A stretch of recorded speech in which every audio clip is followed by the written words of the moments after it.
Hello and welcome to बाइक्यूल्स। Last lecture में हमने बात की थी डीएनए के डबल हेलिकल स्ट्रक्चर के बारे में। आज के लेक्चर में हम बात करेंगे central dogma of molecular biology के बारे में।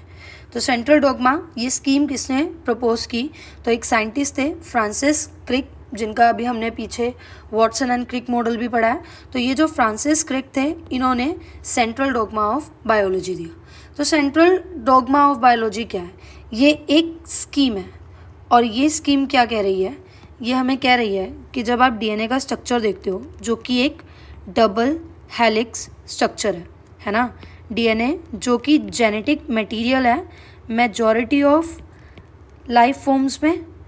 तो ये डीएनए क्या कर सकता है? सबसे पहले तो ये अपनी खुद की कॉपी बना सकता है, यानी कि ये रेप्लिकेशन कर सकता है। अब इसको रेप्लिकेशन करने की क्या ज़रूरत है? इस चीज़ को आप सेल डिवीज़न में पढ़कर आए हो।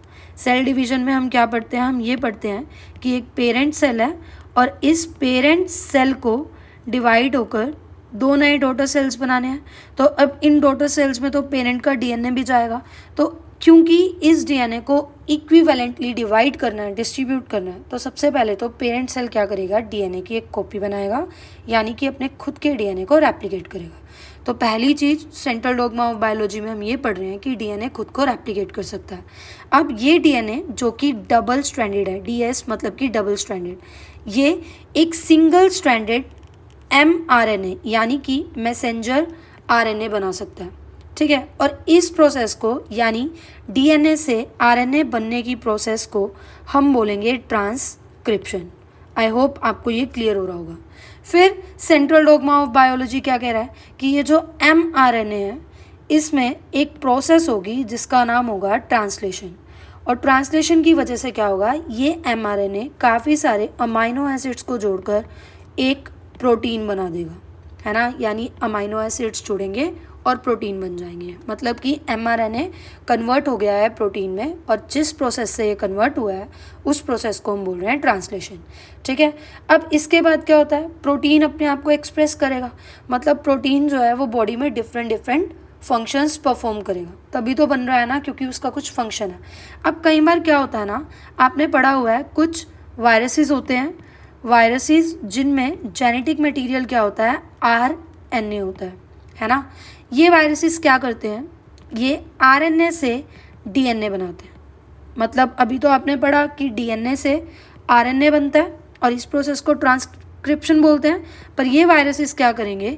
ये आरएनए से डीएनए बना सकते हैं, यानी कि रिवर्स ट्रांसक्रिप्शन परफॉर्म कर सकते हैं। ठीक है, और इसीलिए इन वायरसेस को हम रेट्रो वायरसेस भी बोलते हैं। तो चलिए एक बार फटाफट से कंक्लूड करेंगे। हमने क्या बोला है?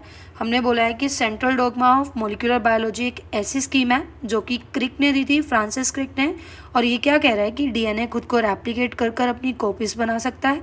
डीएनए जो कि एक डबल स्ट्रैंडेड जेनेटिक मटेरियल है हमारे पास, वो एक सिंगल स्ट्रैंडेड आरएनए भी बना सकता है। और जिस प्रोसेस से डबल स्ट्रैंडेड डीएनए आरएनए में कन्वर्ट होगा उसे हम बोलेंगे ट्रांसक्रिप्शन।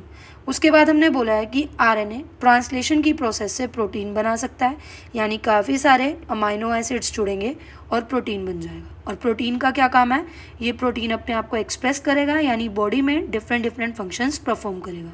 ठीक है, उसके अलावा हमने क्या बोला? कुछ वायरसेस में आरएनए से डीएनए बनता है, यानी डीएनए से आरएनए को ट्रांसक्रिप्शन बोल रहे थे, पर यहाँ तो काम उल्टा हो रहा है। तो इसीलिए इस प्रोसेस को, यानी आरएनए से डीएनए के बनने के प्रोसेस को हम रिवर्स ट्रांसक्रिप्शन बोलेंगे। आई होप आपको ये लेक्चर समझ आया होगा। तो अगर आपको ये लेक्चर समझ आया है तो please like, subscribe and share. Thank you so much.